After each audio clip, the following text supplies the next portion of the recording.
kining mga pamaagi or mga gipangtudlo ni Hesus murag sukwahi gyud kaayo sa atong tawhanon nga pagsabot unsa ang kinabuhi. Ang atong tawhanong pagsabot sa kinabuhi nga kung buutan ta, kung magtinarong ta, wa gyud pagantos. Nya naa gyud ang grasya. Pero magbinuang ta, gabaan ta. Di ba? Mao mo na ato dayong nauna ano? Gabaan gid ta. Mao na mga taong magbinuang maingon ta ka ikadisgrasya ana gaba na ana labi na mga matinumanon sa gusto kanang badlongon sa ginikanan di gyumtuman ikadisgrasya kana gigabaan ng animal mo ana dayon niya kung magbinuotan naa dayon tay reward mo na siya pero si Jesus lahi diri sa unang pagbasa si San Pablo iyag yung giklaro nga kung moabot na gani ang mga pagantos maglipay ta ana maglipay ta basta na tay mga pagantos kay miambita sa mga pagantos ni Kristo. Ana. Saman mo, malipay mo nanay mga pagantos. Magpasalamat mo. Gisulti bita na kinsa man tong nagbasa sa first reading, wade mo ka ibaw di ato. Nganingon man diri pasalamatan ta ang Dios ug Amahan sa atong Ginoong Hesukristo nga maluluyong Amahan ug Dios nga tinubdan sa tanang kalipay. Lipayon kita niya sa tanan tang kagul-anan aron kita makalipay usab niadtong masulubon pinaagi sa kalipay nga nadawat. Ingon nga miambit kita sa daghang mga pagantos ni Kristo makaambit usab kita sa naghingapin nga kalipay pinaagi kang Kristo.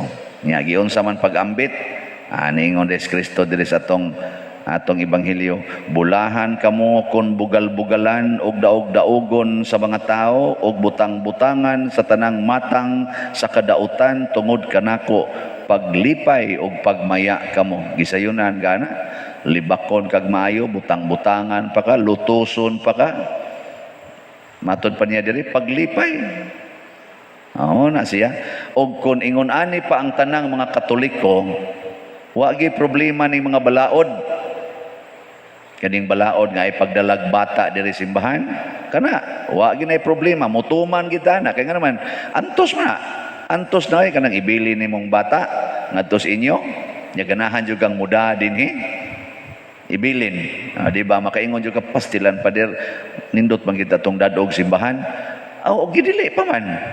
Nya kay kita di man taganahang mo antos mo supak ta ana no mo na kamong managdag bata dinhi pamalandongi kuno na ninyo nagtuman ba mo sugos Ginoo basig sige tag simba niya unya dito gasige di tag supak niya mo igo ka sa atong pagsimba mo man ay sugo simbahan karon sugo sa nas gobyerno nya ato yung supakon. Ang kuya, wingong kamong mga tiguang, ay na mo gani din niya. Sopak sad, masuko sad. Antusonon mo sana. Kung dili ta makaantos anang mga maayong buhat, gagidili, labaw na tingaling, di ta makaantos sa dautan nga buhat, nga ipadawat sa Ginoo nato, sama anang kakabos, bulahan kamong mga kabos, kinsa may ganahan natong mahimong kabos, pero kung andam tang muambit sa kasakit ni Kristo, malipay gitag mahimutang kabos. Nya kamo, malipay mo guwa na mo'y kwarta. Sige, malipay mo masunog turon inyong balay. Dili no. Mahimom jud kang kabos ana. Malipay ka gilungkab na turong inyong balay dito nya gihurot og kuha imong kwarta. Malipay karon kung nahak na tong imong account, ng imo ditong gitipig-tipigan nga pila ka libo hurot yung kakuha, lipay ka. Wa na simbako sa padero, simbako sa maunay hinungdan nganong dili kayo ta malipayon. Kay ang kalipay di ay Ginoo ipaambit sa muambit usab sa iyang pagantos. Nya mao ni ang kalipay nga dili ikahatag sa kalibutan, kana bitang kalipay nga wa magikan sa imong paningkamot. Nanglitan naaroy nag-text nako, Father, ani ato paning niagi mga semana, pero hangtod karon iya ning testimonya. Katong gasigig daot niya, siging libak niya, saon man ni nako pa nga murag di man gini sila mohonong og daot nako. Mura mag ako gi ilang kontrahon bisag wa ko makigkontra nila. Nya sige lang ko ingon, higugma alang, higugma alang. Higugma agyod. Unsa ang paghigugma pa nga magsige mag-abusar, ako may sigyag daot. Sige lang, higugma alang, bahalag patyon ka, o amang kapatya. Karon ning text yan ako, Pader, gisigihan ako sila higugma. Ako pag yung ihatag nila ang ilang mga panginahanglan nga wa gyud ko'y pagpangayog bayad. Pagkalipayan ako karon, Pader. Wa man sila mga usab pero lipay kay ko. Pertigi niyang pasalamat na adyo ko'y kalinaw ron, Pader. Salamat gyud kay Pader. Mupadayon gyud kog hatag nila bisan pag mupadayon sila sigig daot nako. Nang ana kanindot ana. Awa mo nindot Nasay bana karon. Mo nagkayabag naman yung mga asawa karon. Usa ka bana, naslay tulo ka buk anak, ang asawa nangabit. Nangabit.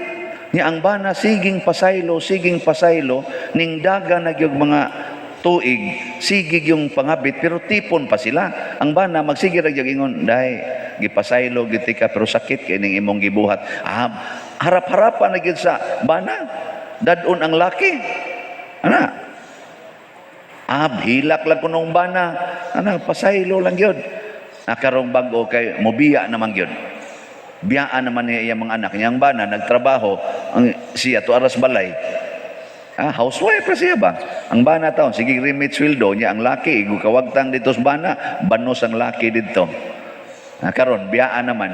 Nihilak gyud ang bana. Anday ay lagbiya para sa mga bata. Bahalag magsigig kag panglaki. Kaya wanam juga kakauyo nako. Pero para nalas mga bata, ni biya mangyod ang asawa. Nagpundok kung kuno ang mga silingan. Kaya kuan gid bagi, unsa man kaday? Nayabag ka. Ada, yabag gud taon. Sige, nayabag. Magyabag-yabag nako. Biyaan ko gining tawhana. Ana, kuyog ngadtos laki. Ang bana nagpabilin, niya gipangutana na siya, nganong ingon ani man ka mapasayloon sa imong asawa?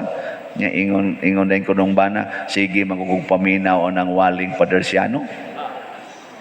Mao gini nakaingon kay dili patungod sige kog paminaw na iyang wali, gipatay ko gini ng asawaha. Pero karon ako gining pamatud-an nga naagi kalipay sa paghigugma aning asawa og pagpabilin nga buutan nga bana sa akong buang-buangon nga asawa. Daghan kay nangalipay sa mga silingan, daghan kay ang ni-text nako ani ang usa sa iyang suod kayo nga suod sa nako ingon siya, salamat gyud kay Pader. Daghan jud kay mig nakatunan nga wa gid nina mo makatunis una nya karon malipayon kay siyang gatiman siya mga anak og nagpaabot kanus amo balik ang iyang asawa nga minglakaw ni kuyog laki. Unsay tawag ninyo aning klasehas bana? Tarong o buangon? Buangon oy. Hay nago niya gibutang iyang pagkabana. Pero nahimo siyang buangon tungod og alang sa Ginoo. Ug mo na ang gitawag og the wisdom of God greater than our own wisdom. Kay usahay ko kaning atong kahibalo, mutug-an nato sa paghimo og hustisya nga tawhanon. Inhustisya ginigibuhat sa asawa. Inhustisya ginaglibakon ka. Inhustisya ginagilogan ka sa imong kabtangan. Pero unsa may pinakahustisya nga moambita sa kasakit ni Kristo aron dili ta makasala, dili magkusmod ang atong naong, dili maigo ang atong kalag sa sala. Kay kani magog sala mao mo ni ang pagsupak sa gustos Ginoo. Nya kada nato supak sa gustos Ginoo, magkusmod gini atong naong. Kay pangita diyang tao nga nisugot sa sugo sa Ginoo nga nagkusmod, mali pa yun. Ika na ingong Ginoo, tamparoson imong pikas aping ipasagpa lang sang pikas. Kanang gasigig panamparos mao nay kusmod og naong. Pero kaning gitamparos nga nahigugma lang gyapos gatamparos, mo smile ra na. At tingin nga to sa inyo, iguli. Pagpatamparos mo dito, nindot kayo. Pero ayaw patamparos, ig-action, tamparos mo. Sige, tamparos ha. Sige. Ana, di ba kamong duha mo kusmodog na ho? Sakto ko, dili. Inyo nang sundod. Mingon sa father sa doing sa father. Bahala mo diya. Sugom na sa Ginoo, wa man say mawa. Say mawa. Way mawa sa Ginoo. Kung ato siyang sundon or dili, kay ngano man lahi man siyang Pinoy-anan para sa mga masinugtanon, tuwa siya langit nga giandam. Para sa mga masinupakon, tuay impierno. Mo nang di mag-uulang Ginoo mo supak-supak ta kay ngano man at the end di man kita magkatipon og siya. Tuwa may kayong gaandam na to, good. Tuwa may yawa nga gahuwat dito nga malipayon kay mudawat nato siyang gingharian sa impierno. Sige, tutok-tutok mo diyan ako. Mahuna. Nindot kayo og atong sundo ng Ginoo, makatagamtam taglangit bisag niya patas kalibutan. Mao na ang tubag nato sa Salmo, unsa to atong tubag? Tagamtama og tan-awa unsa kaayo ang Ginoo. Unsa man ana ni moron, nakatagamtam na karon unsa kaayo ang Ginoo. Kun tapulan igihan kay kanang imong yuta, igihan kay kanang imong tanom. Mabisag ang imong silingang mga bata, manguha lang ang imong bayabas, murag kapatyuno na kay kag tao. Makuan pa ka ana, makatagamtam pa ka sa kalipay sa Ginoo og sa kaayo. Tubag mo. Pero kanang imong tanom, kanang imong yuta, mauna unta ang kaayo sa Ginoong gihatag nato aron do na tay mapuy-an, do na tay makaon. Mauna ang kaayos Ginoo, pero kay nangigi naman kaana, nagkusmod ng imong naong, di nakakatagamtam.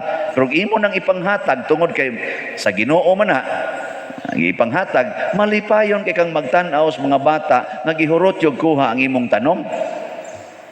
Kasos, ni-share gid sila sa kaayos Ginoo. Salamat Lord ha, nakapaambit ko sa kaayos Ginoo. Kanang imong asawa, unsa man na, maayo na, dili. Maayo i-share. Mo ito gihimo sa bana. Di malipayon siyang gi-share. Huwag mo nang ipusis. Dili, ako ni ang asawa. Buang ka niya, ako niya. Awa na, patay ka niya. Magkusmod ka na imong naw. Kanang imong bana, maayo na. Maayo? Bunga nas kaayos Ginoo? Nago kay bana. Share sana siya. Ayaw pagsige, ayaw ka possessive ba? Kita good possessive kita sa tanan. Ang kunon gyud nato mo na ingos Kristo, bulahan kamong mga kabos sa espiritu. Unsa man ang kabos sa espiritu? Kana bang ang imong kasing-kasing, ang imong spirit wa gyud mangangkon nga naa siya iyang gikuptan. Ang imong kinahiladman kanunay jong nag-ingon, I am nothing without God. Mao nay kabos sa espiritu sama ni Maria. Sama nila ni Saint Francis of Assisi. I am nothing without God. Ana. Nganong imo naman ang gipuses nga imo. Patay ka diha. Sa yawa na nga kinaiya. Mangangkon ba? Bisag dili iya. Nagani gamay kayong butang des imong lawas. Kana lang imong cells. Kanang cells of the body ba? Di magita kakita ana. Sama ng sperm cell, egg cell. Kakita day ka na day. Di makita Pero daghan kayo ana ang nangangkon nga ako'y mo control mo nang butangan akong kondom, butangan akong pills. Ako'y mo control. Imo din na. Labaw na ng kilay kay makita naman na ako'y mo control. Kiss-kiss. Labaw na ng buhok, ako'y mo control. Color. Ang Ginoo ba'y gabuhat sa makita o dili makita? Menindog tayo.